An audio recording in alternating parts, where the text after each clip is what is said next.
This is a brief movie to provide an overview of how to install SQL Server 2008 by hand if the ICU Workbench installer can't do it properly for your system.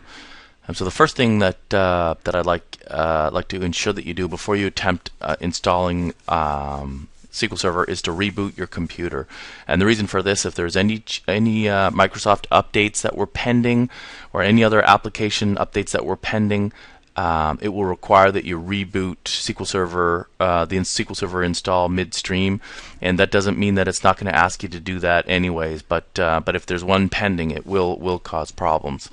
Next, what I want you to do is insert the CD you've got that has the ICU Workbench CD, and the contents of the folder should look like this. And where I want you to go is into the IS Setup Prerequisites folder. Double click on that. And you'll see here there's two versions of SQL Server, 64-bit or 64-bit architecture, and for the x86 architecture. I happen to be using Windows 7 on 64-bit, so I'm going to go in there. And then there's a package in there, and all I have to do is double click on that. And these are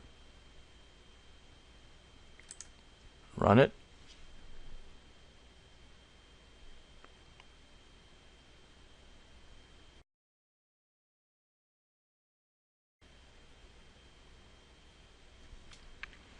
And what I want to do is this is the SQL Server Installation Center, and I am not doing any planning. I'm doing an installation, so I go down there and I say I want to put new SQL Server standalone installation. Click on that.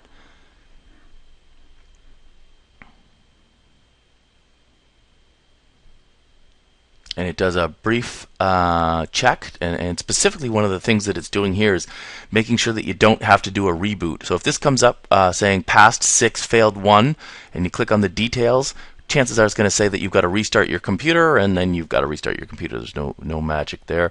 And you do exactly the procedure that I've done. After you've done a reboot, get to here, and hopefully it'll say passed 7, failed 0. So that's okay. I want to keep going here.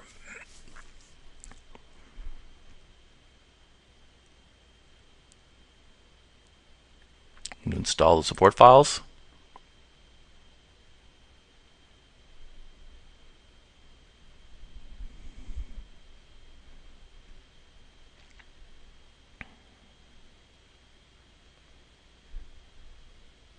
It does another check here just to make sure everything's good to go. With past 10, there's one warning.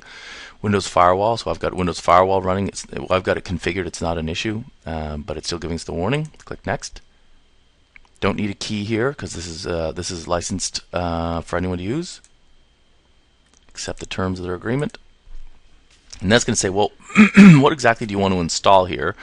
And we need the database engine services. We don't need SQL Server replication. And by default, you get the client connectivity. That's what allows you to connect to the database. So I select that. Go Next. And you see it's telling us on the side here what phase of the installation process we're in. Right now in the instance configuration. It is a named instance we want called SQL Server. The instance ID, that's fine as well. There's no issue there. There's nothing installed here, so you can't find anything else.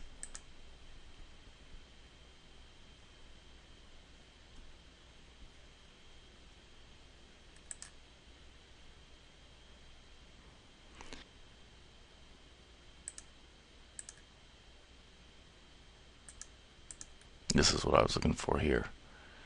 And we set this to system. That's right. That's right. We're using Windows authentication mode. It's important that you leave it there. And this is the next trick. You need to add current user. That's the user you're logged in as right now. The user you're then going to install ICU Workbench as. And then that user is going to be allowed to talk to the database. So I'm going to add current user. And there we go, Ultra Tom, and that's me. I'm Ultra Tom.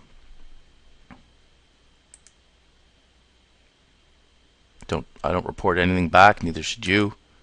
We're off to the races here. Passed 8, failed 0. Again, a bunch of other junk here about what's ready to install, but we're good to go.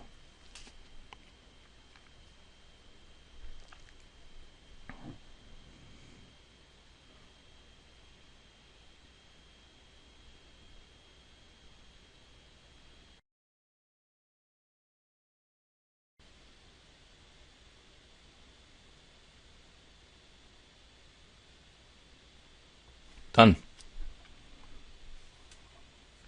So it's successful. It's completed. We move to the next one.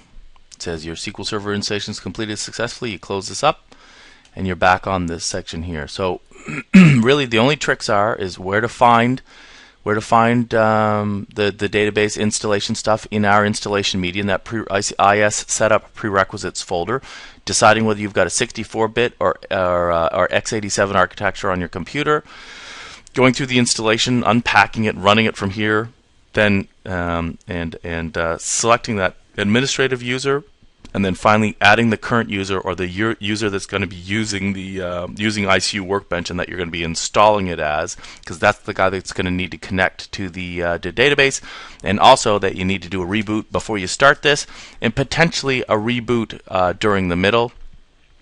And if you do, you can come back in and it'll either pick up the installation automatically, or you go back and run this and then run through it again, and it will generally not need to reboot again. I hope that was helpful, and with this video you should have been able to get SQL Server installed manually. Thank you.